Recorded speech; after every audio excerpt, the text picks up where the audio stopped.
الرحمن الرحیم۔ سندھ اسمبلی کی قواعد و ضوابط 2013 کی سیکشن 256 کے تحت قرارداد یہ ایوان سویڈن میں قرآن پاک کی بے حرمتی کی بھرپور مذمت کرتا ہے۔ یہ افسوسناک واقعہ جس نے دنیا بھر کے مسلمانوں کے جذبات کو مجروح کیا ہے۔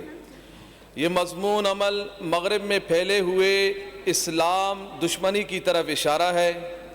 نام نہاد شخصی آزادی کے آڑ میں مسلمانوں کے جذبات کو مشتعل کرنے والے مضمون اعمال نام نہاد مہذب مغرب میں روز کا یہ معمول بن چکے ہیں، جو کہ سراسر قابل مذمت ہے۔ سویڈن میں اس طرح کی توہین آمیز واقعات کی وجہ سے پہلے بھی دنیا بھر میں بسنے والے اربوں مسلمانوں کی دل آزاری ہوئی ہے۔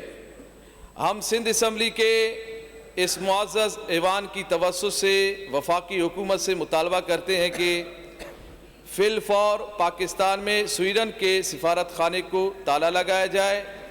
پاکستان میں سویڈن کی تمام اشیاء کا بائیکاٹ کرتے ہوئے سویڈن سے تمام سفارتی و تجارتی تعلقات منقطع کیے جائیں۔